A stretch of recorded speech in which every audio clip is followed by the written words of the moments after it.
everybody, and welcome to ToRAISE Questions, the Doula podcast. Hi, Thérèse. Hey, Sarah. How are you today? I'm good. How are you? I'm good. I think winter is starting to fade for us here in Virginia. I know. It's about time. I know. I don't think it's really gone, but I think it's fading. Yeah, the number of sick days and snow days we've had has made it very hard to get anything done. I bet. And I have a cold or allergies or something if you hear it in my voice. I'm Sarah Allen Short. This is Thérèse Hakoun. She is Executive Director of ToLabor. And ToLabor is a doula training and certification organization. And what we're going to talk about today is hydrotherapy, different ways to use water with your clients in labor. And we're going to do a tip. Yep. And then we're going to introduce our first sponsor, which we're very excited about. And then we'll get into the main topic. So my tip for hydrotherapy is when you have a client in the shower, at home or in the hospital, a birth ball can be really great. Don't put the birth ball over the drain because it will seal the drain and the shower will overflow and it will cause a huge mess. And if you're in a hospital, the nurses will be really mad. And there's even sort of an urban legend that at a hospital here, I have no idea if it's true or not, but that this happened and there was such a flood that it like leaked through the ceiling to the floor below. And I mean, just huge, huge issues. So I don't know that one bit. Here's my experience with when I was with a woman. So this is how you can make the birth ball using it in the shower.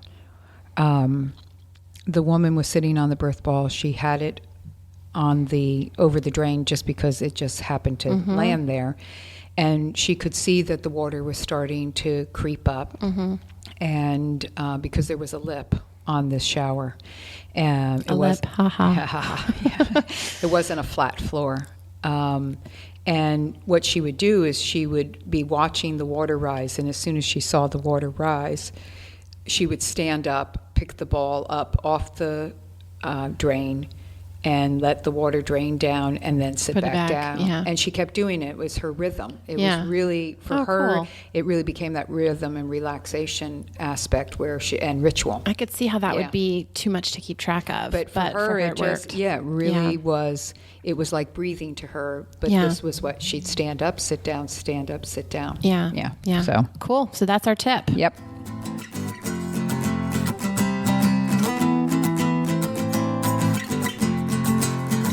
Have a new sponsor for the podcast. We're very excited. We mentioned them last week for the first time. They're an organization called Placenta Benefits, otherwise known as PBI. And their mission is to educate both women and providers, professional communities about how placenta ingestion can help postpartum recovery. Their website is placentabenefits.info. And you should check it out. You should be aware of the benefits of placenta ingestion. For those of you who don't know what we're talking about, some people just eat a placenta, but more and more often, a placenta can be dehydrated and put into pill form. Right. And it has a lot of benefits for the postpartum.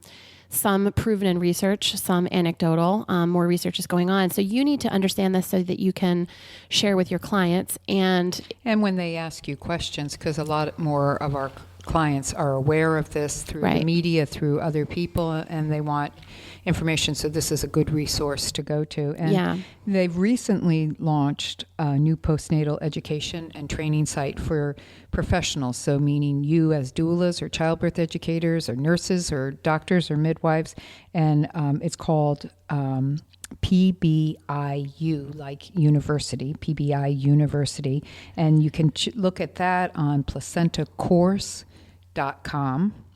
Yeah, so they have a placenta encapsulation training course there. They have all the latest research. They have videos, pictures, presentations that they share with the students. And what you'll be able to learn how to become a professional placenta encapsulator. And it's a revamped course from their previous one that they offered, so it's all updated. Yeah, and they, this is really important. They adhere to the highest safety standards. And that's important when talking about preparing a placenta. I think the mission of this organization is really cool. So please check out the PBI website is placentabenefits.info, and the training website is placentacourse.com. Right. So please check those out. Send your clients there and learn more about the wondrous, the beautiful, the amazing placenta. And thank you, PBI.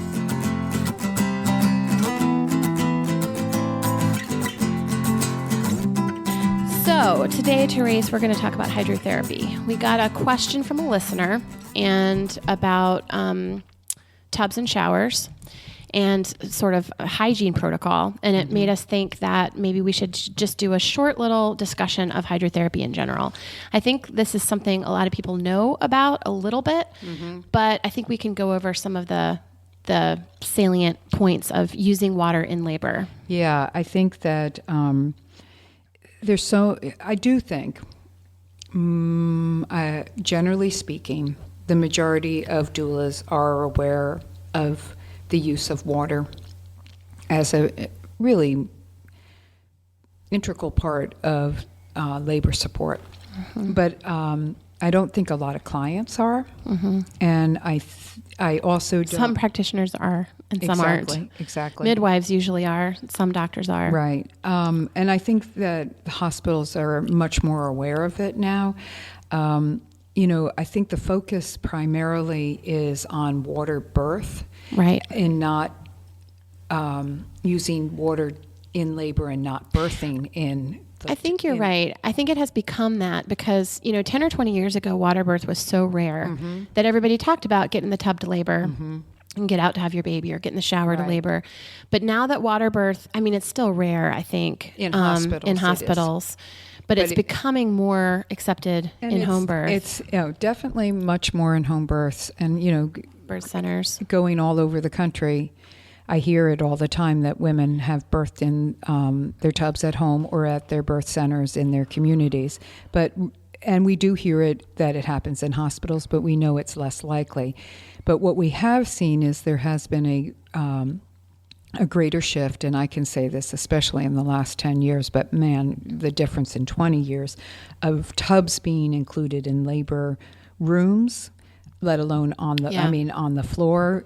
Sometimes there's just a tub room. In other hospitals, they actually have tubs in every room or 4 out of the 15 rooms that they have. Yeah. But what we, when I first started doing births, what we had only in most hospitals was the shower.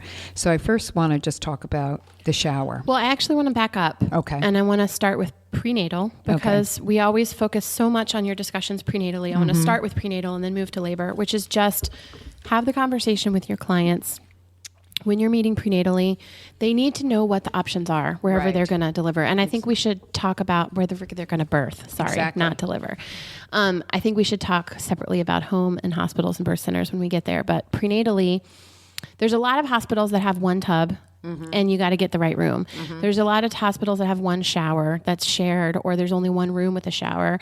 Some hospitals have, full birthing suites with tubs and jets and, amazingness in every room. And if you're getting a client early enough in her pregnancy, that should be a factor. Absolutely. And where they birth. Right. And if you, depending on the city that you're in or the town that you're in, you may know if they're birthing at X hospital, they have one tub and it's locked in a supply closet and no one's ever going to get it out.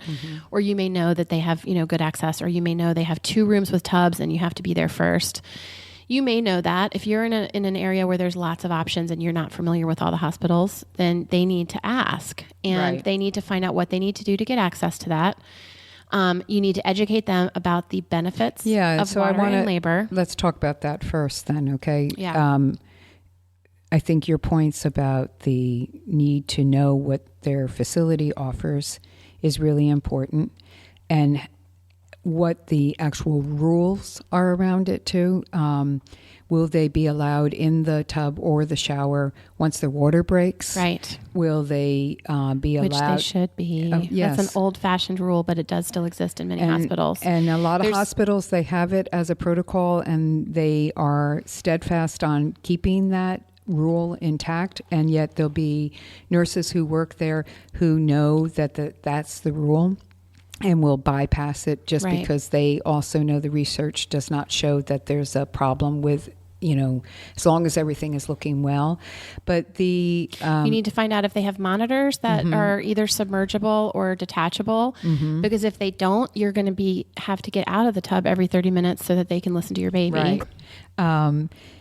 So the what did I say I wanted to talk about? Oh, the benefits. Yeah. The benefits, I think, are really important.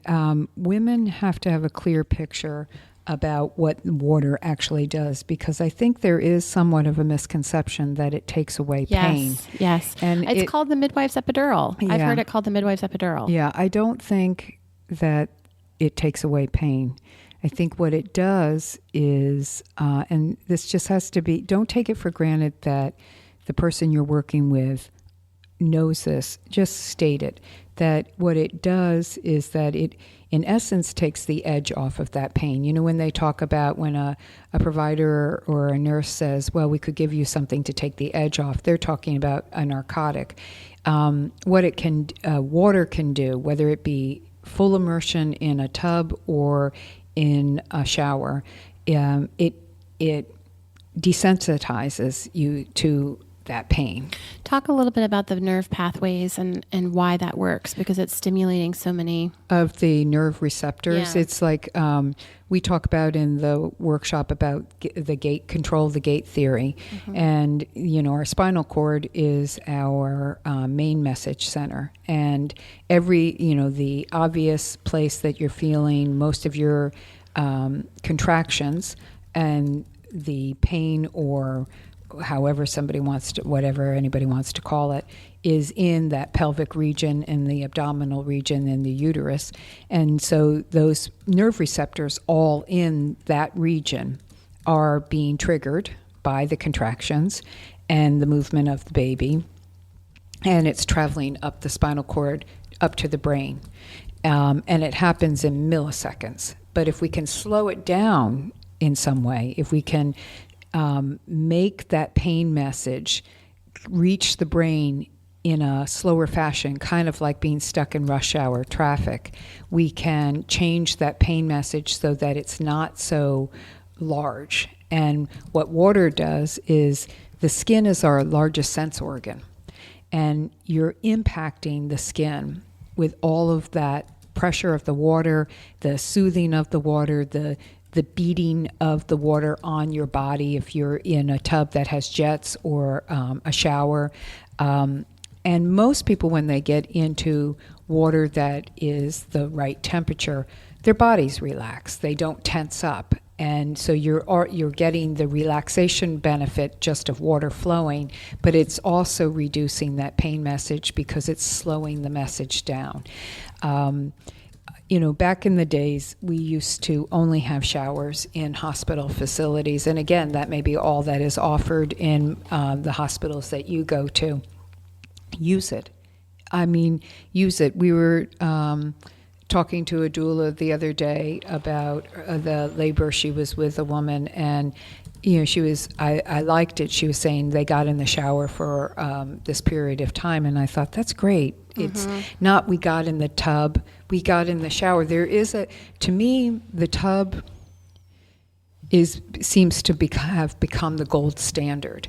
But to me, being older, the shower was so beneficial in the sense that there's gravity involved. You're still standing, Right. But you can squat. That is a huge benefit. Yeah, you still have that baby moving down. There's a squat bar in essence there. It's the handicap safety bar that is in every shower, so somebody can actually hold on to that and squat down. There's usually a little seat on the side where or you can bring your birth ball in Right, if you right. don't plug the drain. So you can sit in that, kind of like that toilet sitting, or the birth ball in there. The hot water does not run out, and often they have a dual handle thing where they have the actual shower head, Yep. and then they have the handheld one, Yep. and they can be used simultaneously. So the partner, somebody can be hosing her with that handheld attachment, or like I've been with women who have just held it right down at the lower uterine segment where their cervix is opening up. They'll have that water just right there, but it's also hitting their back. And so they're getting that full sensation going on. That can be good for a posterior baby. So, I mean, to me, the shower is something that people I feel like, and I may be wrong in this, but I hear everybody talking about the tub. And I think the shower first, and then I think the tub second. Well, I was going to ask you if you I think one of the things we have to talk about is where in the labor each one's appropriate, because as you said, the shower involves gravity, which you can do in a tub. In a big tub, you can sort of squat in there, but the benefit of the tub is full immersion. So if your uterus and belly is fully immersed, it's going to be lighter and it's going to relax. But it's harder for the baby to move down. And I've heard a lot of midwives say they don't like first-time moms to spend a long time in the tub until they are well past 6, 7 at a minimum. 7, 8 centimeters. Yeah. Right. Yeah. I've heard 6, 7. You've heard 7, 8. Yeah. Well, just that. Yeah. Just that range. Totally in transition, solidly in transition. Because it slows labor down. We're kind of all over the place, but let's talk about, so we talk about it prenatally. Do not overpromise the wonders of water. Do not call it the midwife's epidural, because if they're expecting that and then they get in and they're like, oh, wow, these are still really intense. And for me, a choice of words also is so important. And I know for you as well, it's that I don't want to compare it to an epidural anyway, because an epidural is a manufactured pain reliever, and this is a natural source of pain reduction. Yeah, right. So don't, and I would mention, you talked about how it takes the edge off. I think the other benefit that is amazing is that it allows you to relax.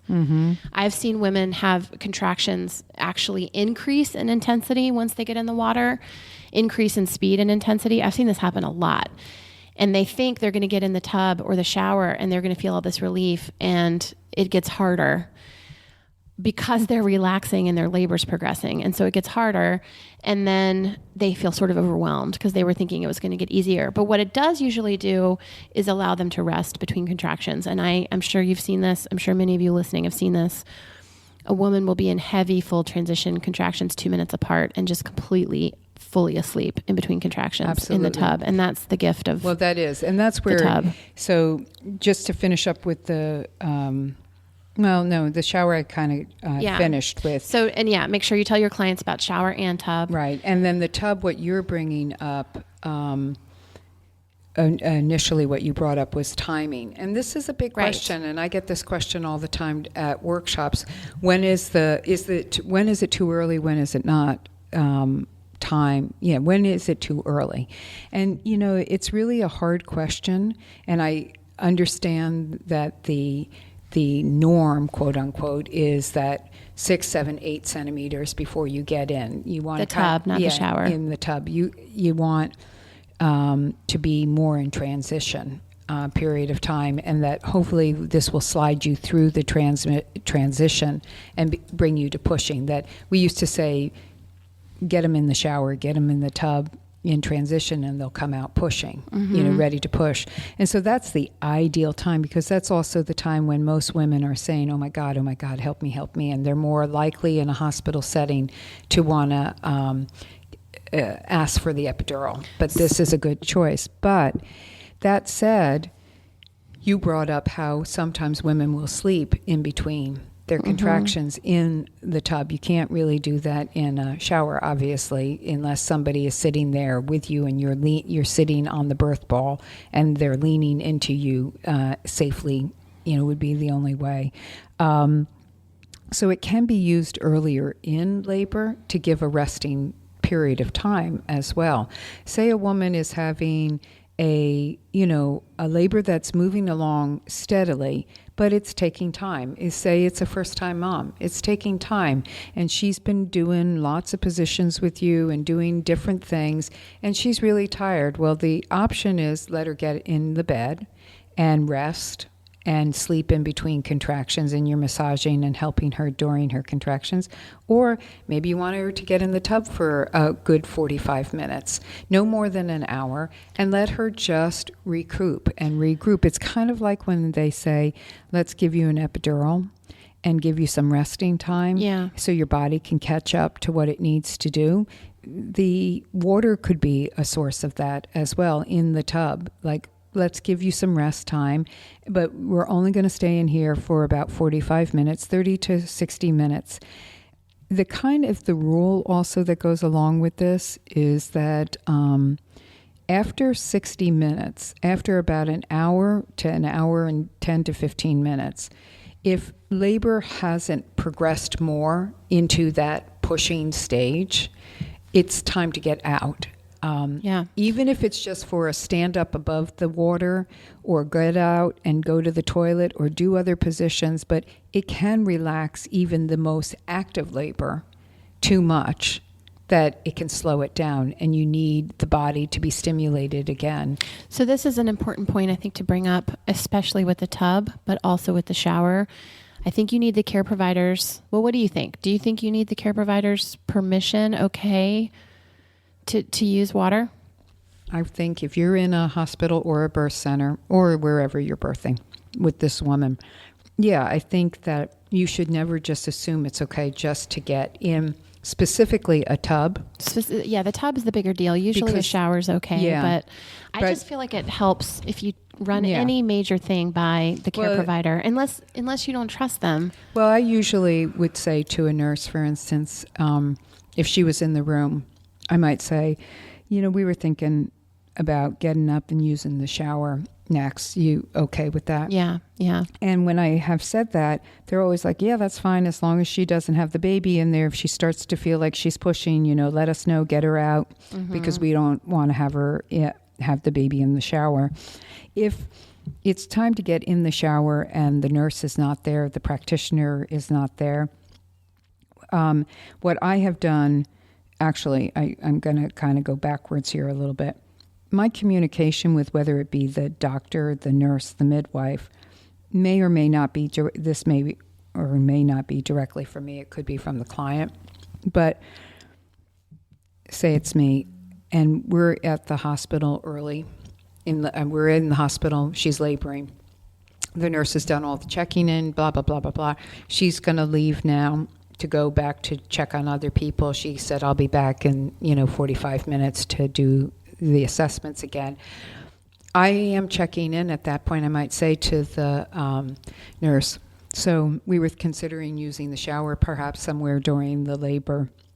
That's fine. Anything I need to know about the shower in case we do that. So I'm alerting the nurse to the fact that we're going to do that, so that I don't have to ask permission at the time. It's really the nurse more than the practitioner. For the shower. I think for the tub, it might be more the practitioner. I think... I'm thinking of midwives more. Yeah. They usually, when you were saying a woman can take a break in the tub, even if it slows her labor down, I've never personally worked with a midwife who's willing to do that. Yeah. They just, if a labor's long and the woman's getting tired, the last thing they want to do is slow it down.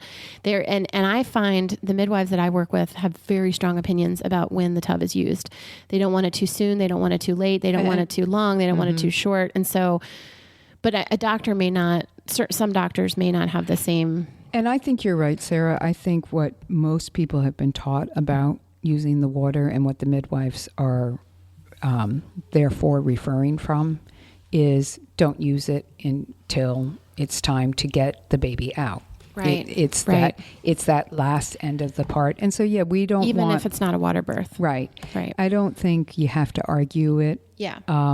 I found that really using the tub earlier in a labor is done at home for the mom. Well, so this is the other thing I was going to bring up. I learned that if you're with a woman who is going to, let's say she's going to deliver at the hospital, birth at the hospital. I don't know why I keep doing that today. I keep saying deliver. I'm brainwashed. Well, she's going to deliver her own baby. Yeah. She's going to birth her baby at the hospital. I have always been told as a doula, don't let them get in the shower at home, because if they are further along, or at least without checking it with the care provider, because if they're Or don't let them get in the bath at home. I'm sorry. Don't let them get in the bath at home. And the shower should be used with caution, because if they're far along, they can take off. They can take off. And I know it's this fine line, and it's really hard for doulas because we're not primary care providers, and we can't check the woman. We don't have a crystal ball. And yet I know overwhelmingly, I would say 50%, if 75%, if not greater, of doulas, when they are laboring at home with a woman, will suggest that she specifically get in the shower. Yeah. I don't think I don't know if it's a good idea. I can't tell you why exactly, except I think it does act physiologically, atomically different on women, the tub versus the shower. I think getting a woman in the tub during her labor at home, unless it's really early in the labor, is not the best idea, because I do think it can just suddenly help her just let go. Whereas a shower, you still have to be up and moving around. It's kind of it really can be a little bit different. I think that's right. But you do always want to be reading the signs of this woman. And if you're thinking, oh, she's getting closer, maybe we should be considering going to the hospital, then that's not the time to put her in the shower. Right. And I was going to say, if you're doing a home birth, if you're attending a home birth, and the woman is rocking and rolling, heavy labor, and the midwife is on her way, and you know she wants to have a water birth, do not put her in the tub. Do not put her in the tub. No, don't put her in the shower. Don't put her in the tub. Matter of fact, the best thing at that point is to get her in a more supine position. And hands and knees are laying down. Yeah, or leaning over, something where she is slowing it down so that primary care provider can be there to help her catch her baby. I've heard a few stories about, she's birthing at home. Isn't that interesting? I say birthing at home and I say delivering in a hospital. There you go. She's birthing at home and she wants to have a water birth.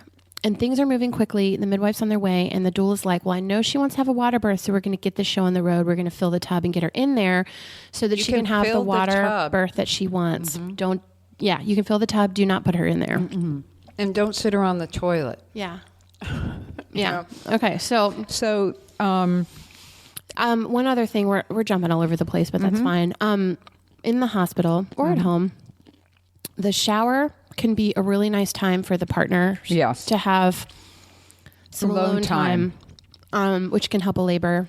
Because the question comes up, well, do you get in the shower with her? That's the first question I've been asked through the years. Do you get in the shower with her? And I'm like, no. I mean, for me to get into the shower, for one, would require me to get into a bathing suit, which no friggin' way am I doing that. But if anybody's going to get into the shower with that person, which I know this happens, I haven't had many occasions with it, to be honest, in hospitals. I've had it more at home, births that I've done.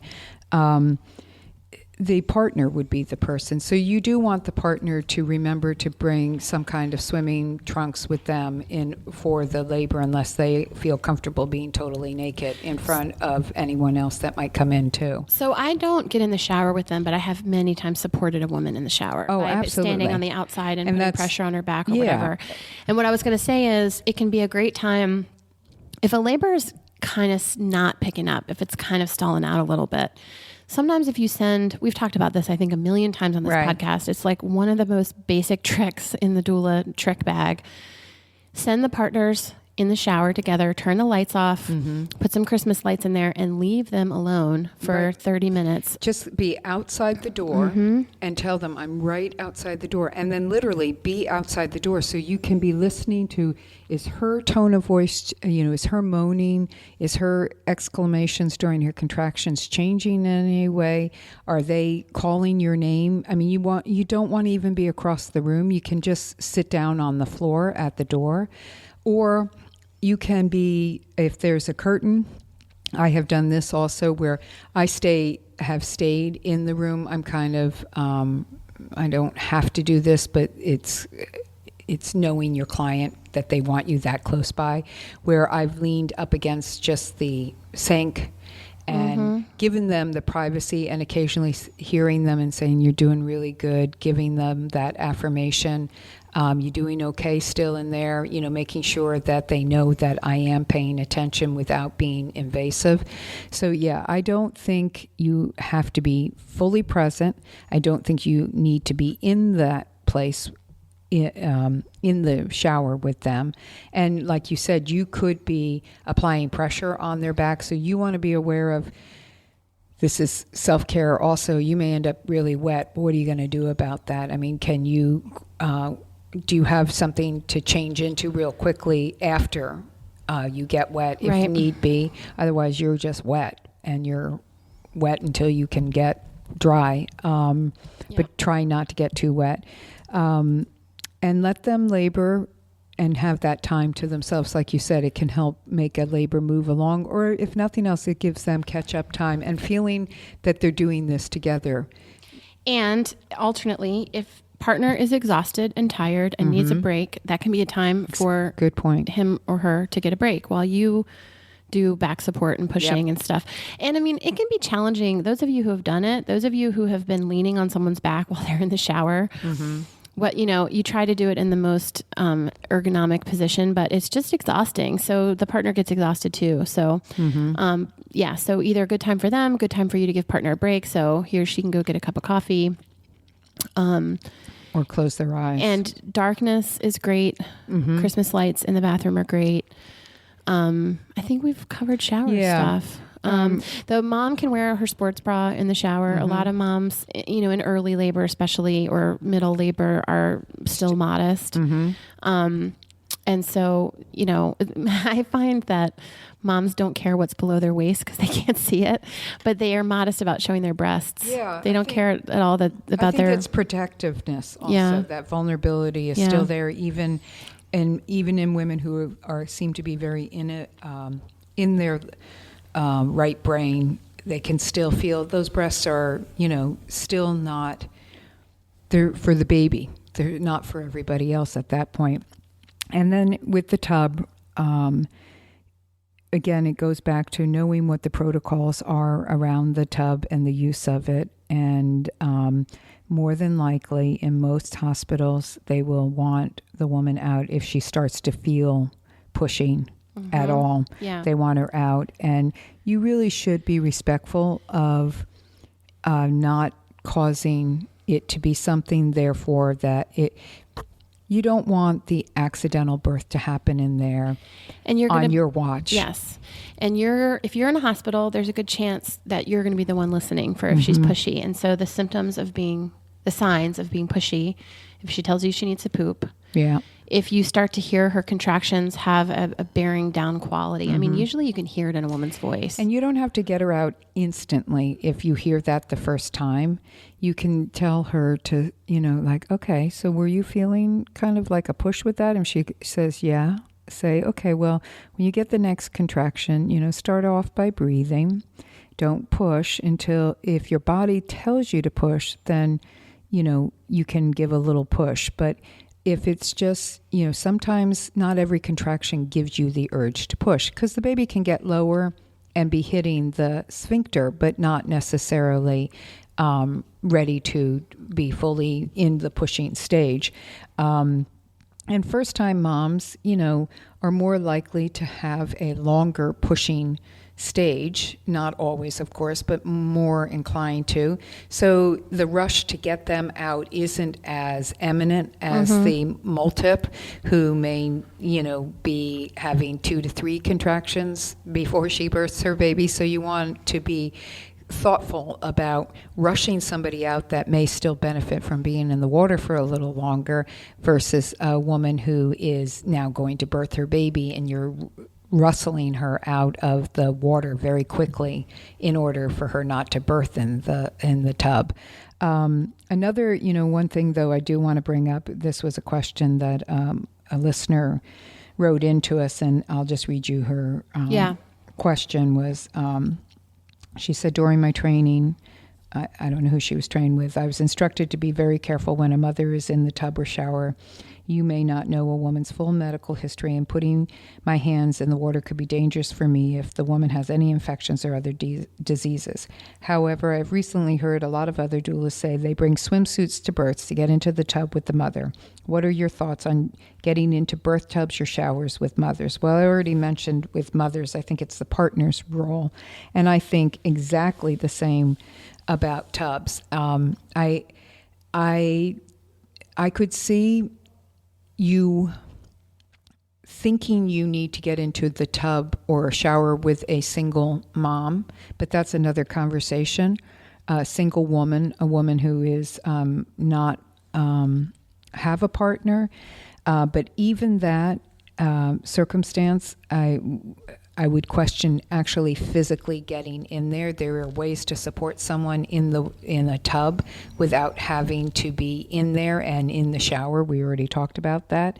I don't see the role of a doula getting into the water if they have a partner. If anybody's going to get in the water, it should be the partner.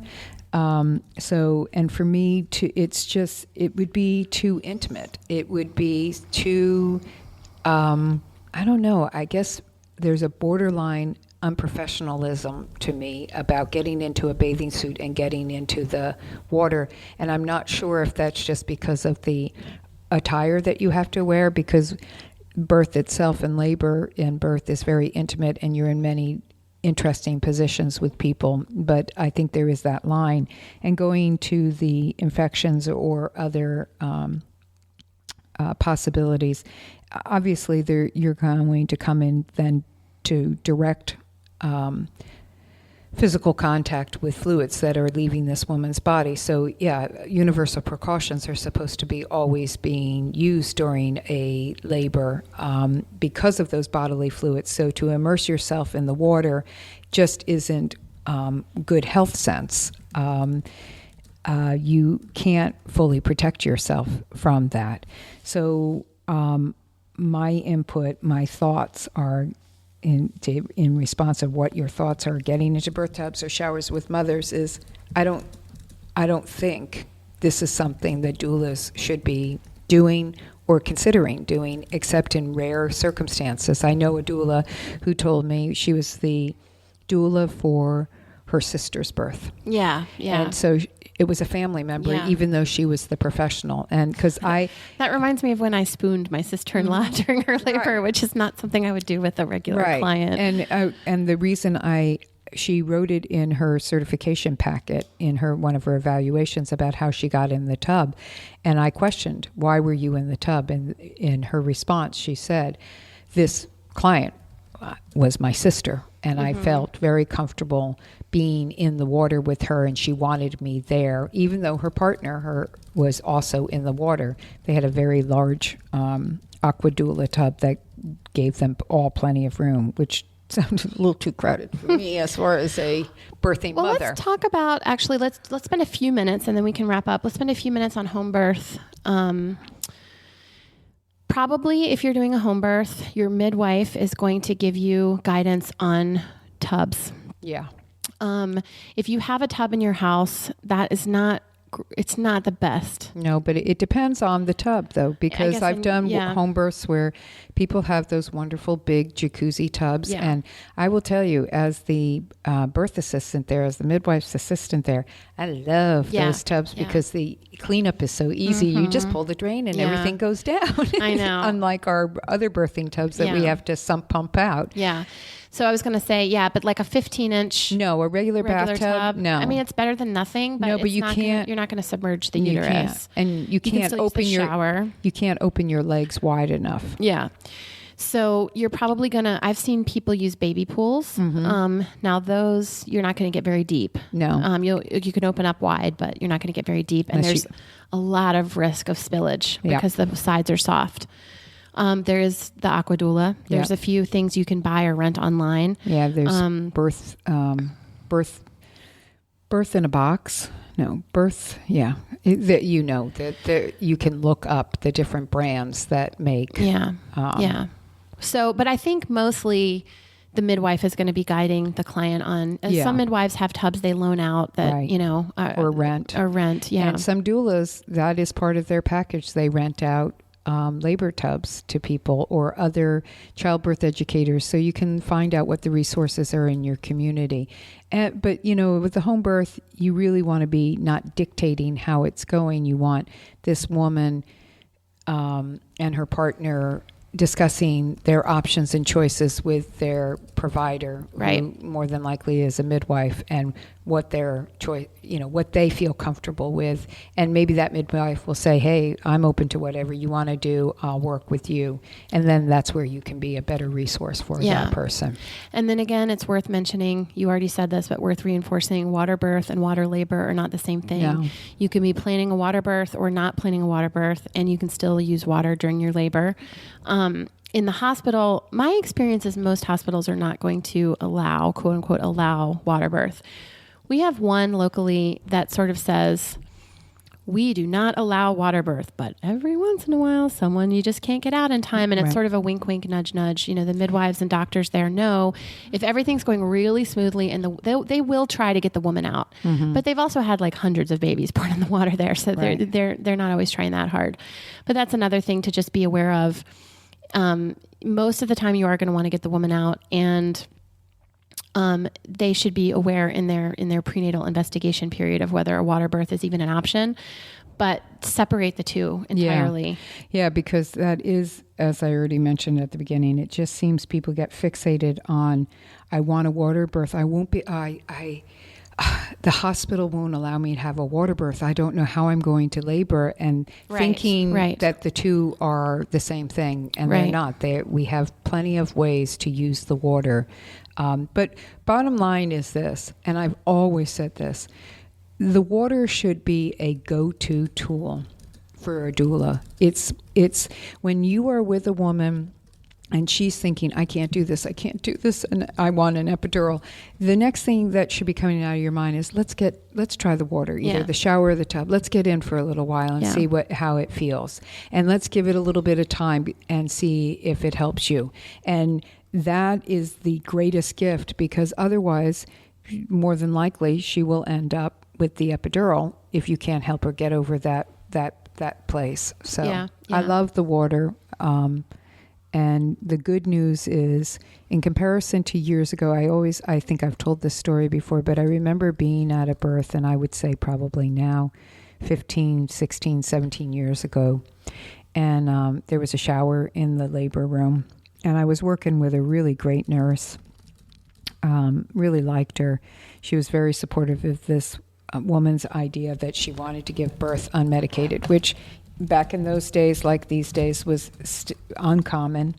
And I got her in the shower, and the nurse was blown away by it. Mm-hmm. She said, I have been a nurse for 17 years, and I have never seen anybody in a shower during labor before, which flabbergasted me, because, I had given birth 17 years earlier and had labored in the water, so it was such a strange thing to me. And I said, you're kidding. And she said, well, most women I work with, they can't walk. It wouldn't. And then there was another birth I went to like 15 years ago, and this hospital had in the past year introduced tubs in every one of their rooms, which was awesome, the idea. So it was like, oh, great, we could birth at this hospital. At least we'd have a shower and tub as option for laboring, and knowing that they couldn't birth there. And so this woman wanted to get into the tub, and we could not get those faucets to turn on. They had to call in the janitorial people, maintenance, because though it had been there for a year, it had never been turned on. Wow. Yeah. That's incredible. So we broke in the tub for that labor. So times have changed greatly, which is wonderful. But water birth and water and labor used to be the most 10 years ago, even when I had my first baby, it was just like far out there. People You did what? Yeah. I mean, you it did just, what? yeah. I know. Anyway. So before we go, so I think that's a good discussion. Yeah. Anything else? Well, there's plenty to talk about water birth and in general, which we can talk about another time. Yeah, we could do an episode on water birth. I did want to mention before we go for the day, check out ToLabor's website, tolabor.com. We have lots of workshops coming up. Yes. ToLabor is a doula training and certification organization. So, it's the place to go if you've been trained before and you need a refresher, or you've been trained before and you started practicing as a doula and you've had questions come up. Because I think sometimes going to a doula training before you've ever been to a birth is like going to a breastfeeding class before you have a baby on your breast. It's amazing and wonderful, but it's sort of all hypothetical until you're actually in the room. So if you are a doula, I mean, we have people come to trainings who've been doulas for 20 years and want a different perspective. Got them coming up this weekend. You'll get a discount if you've been trained by any organization, whether it's us or not. A lot of people who do the ToLabor trainings take our training over and over and over again. And they say, and they say this every time, which is, I learned so much more. Yeah. I mean, because they listen with different ears. That's and just it's affirming. You're open to different things at different parts of your life. And sometimes you need to hear, different things. And it's the different participants in the workshop too. What workshops do you have coming up? What cities? Let's see. We are going to be in Columbus, Ohio this weekend, which is the 13th through 15th of March. Purcellville, Northern Virginia, the following weekend, the 20th through 22nd. San Diego, we have one spot left. It's the 27th through 29th, but we're going to do another one in October. That was March 27th, 29th, but we'll do another one October 9th through the 11th. We have New York City in April. We have Beaufort, South Carolina in April. We have Minneapolis, Lincoln, Nebraska, Chicago in May. So go to tolabor.com and get the whole list. And what Tulsa, Oklahoma, and Corpus Christi this summer. I would really encourage you to consider two things. If there isn't one near you, one, consider traveling. If you can afford it, it's fun. Amazing to get out of your bubble for a weekend away from your family if they can spare you, and be with a group of like-minded folks. If you can't, you can, if you can't get away from your family and you need to have a nursing baby brought in, you can do that. But if you can in and out, travel to Chicago or New York or something with a couple of friends, it would be great. Or you can email tolaborworkshops@gmail.com to learn about how maybe to sponsor a workshop in your community. Get one in your community. So they're great. Yeah. Thanks, everybody. Have a great week. Hope it's getting a little more springy wherever you are, too. Thanks. Bye.